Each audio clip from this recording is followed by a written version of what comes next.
ભારતના ઇતિહાસમાં અમુક લોકો એવા હોય છે જેમનું કદ ભલે નાનું લાગે પણ એમનું કામ, એમનું ચરિત્ર હિમાલય જેવું વિશાળ હોય છે.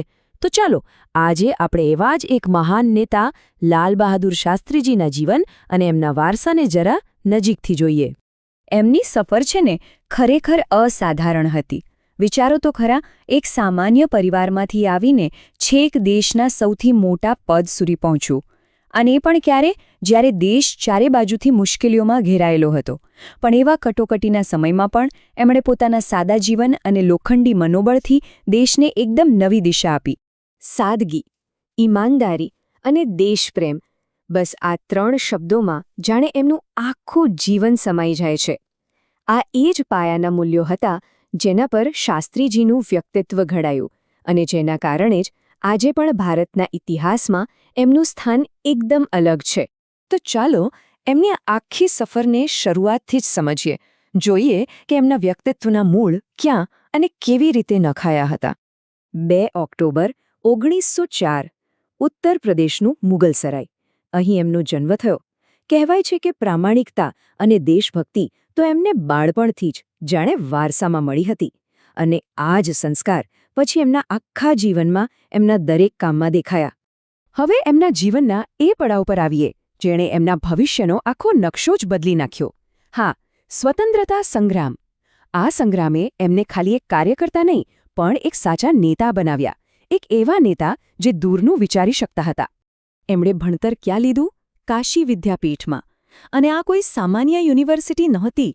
એની સ્થાપના જ એટલા માટે થઈ હતી કે ગાંધીજીના અસહકાર આંદોલનને સપોર્ટ કરી શકાય. એટલે સમજી શકાય કે એમના માટે શિક્ષણ અને દેશભક્તિ એ શરૂઆતથી જ એક જ સિક્કાની 2 બાજુ જેવા હતા.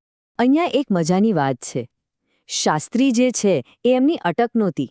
ના, એ તો કાશી વિદ્યાપીઠ તરફથી મળેલી એક પદવી હતી, એક ડિગ્રી, એમના જ્ઞાન અને વિદ્વત્તાના સન્માનમાં. પણ પછી તો આ ઉપાધિ જ એમની ઓળખ બની ગઈ. એ તો ગાંધીજીના વિચારોમાં પૂરેપૂરા માનતા હતા. અસહકાર આંદોલનમાં પણ એમણે બહુ સક્રિય રીતે ભાગ લીધો. અને તમને ખબર છે, દેશની આઝાદી માટે એમણે પોતાના જીવનના લગભગ 9 વર્ષ જેલમાં ગાળ્યા હતા. 9 વર્ષ! આ નાની સૂની વાત નથી. આ જ બતાવે છે કે દેશ માટે એમની પ્રતિબદ્ધતા કેટલી મજબૂત હતી. ઓકે, તો હવે વાત કરીએ એ સમયની, જ્યારે દેશની બાગડોર શાસ્ત્રીજીના હાથમાં આવી. એ વડાપ્રધાન બન્યા. અને એ સમય ભારત માટે ખરેખર બહુ જ કસોટીભર્યો અને નિર્ણાયક હતો.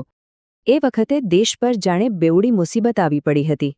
એક બાજુ દેશના પહેલા વડાપ્રધાન જવાહરલાલ નહેરુનું હમણાં જ અવસાન થયું હતું. આખો દેશ શોકમાં હતો.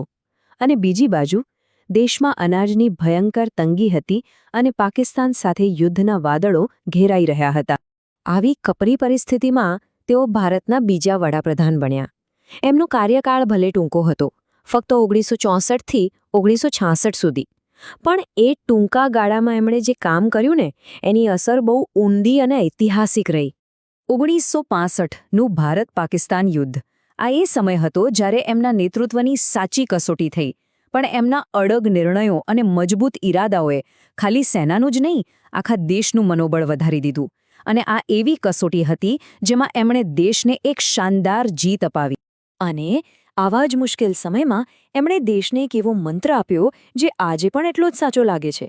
એક નારો જેણે દેશની તાકાતને એક નવી જ ઓળખ આપી. હવે સવાલ એ છે કે એવા દેશને કેવી રીતે હિંમત આપવી જે એક સાથે 2 લડાઈ લડી રહ્યો હોય. એક લડાઈ સરહદ પર સૈનિકો લડી રહ્યા હતા અને બીજી લડાઈ દેશના ખેતરોમાં અનાજની અછત સામે લડવાની હતી. આનો શાસ્ત્રીજીનો જવાબ હતો એકદમ સરળ પણ ખૂબ જ શક્તિશાળી. જય જવાન, જય કિસાન.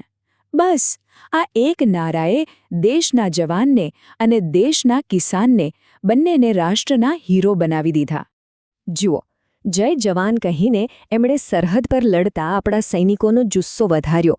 અને જય કિસાન કહીને એમણે દેશના ખેડૂતોને કહ્યું કે દેશને અનાજની જરૂર છે અને એમના પર ભરોસો છે. એટલે કે આ ખાલી એક નારો નહોતો, આ તો દેશની 2 સૌથી મોટી તાકાતને જોડવાની એક સ્માર્ટ રણનીતિ હતી. પણ શાસ્ત્રીજીના જીવનની કહાનીનો અંત એક ખૂબ જ અણધાર્યા અને કદાચ રહસ્યમય વળાંક પર આવે છે. એમના જીવનનો છેલ્લો અધ્યાય આજે પણ ઘણા સવાલો ઊભા કરે છે. તારીખ હતી 10 જાન્યુઆરી 1966. તાશ્કંદમાં એમણે પાકિસ્તાન સાથે શાંતિ કરાર પર સહી કરી, જે એક બહુ મોટી કૂટનીતિક જીત હતી. પણ કમનસીબે એના બરાબર બીજા જ દિવસે 11 જાન્યુઆરીએ તાશ્કંદમાં જ એમનું અચાનક અને રહસ્યમય સંજોગોમાં અવસાન થયું. વિચારો, એક ઐતિહાસિક શાંતિ સમજૂતી થઈ અને એના થોડાક જ કલાકોમાં દેશના વડાપ્રધાનનું વિદેશની ધરતી પર મૃત્યુ. આ વાત માન્યમાં જ ના આવે, બરાબર? આ ઘટનાએ એવા સવાલો પેદા કર્યા જેના પાક્કા જવાબો કદાચ આજ સુધી નથી મળ્યા. એમના મૃત્યુ પાછળનું રહસ્ય ભલે જે પણ હોય, પણ એક વાત પાક્કી છે. લાલ બહાદુર શાસ્ત્રીજી આપણને જે વારસો આપીને ગયા છે, એ આજે પણ એટલો જ જીવંત અને પ્રેરણા આપનારો છે. એ વારસો જે આપણને સાચું નેતૃત્વ કોને કહેવાય અને દેશ સેવા કેવી રીતે કરાય એ શીખવે છે. એમનો વારસો કોઈ રૂપિયા, પૈસા કે મિલકતનો નથી, પણ ચારિત્રનો છે.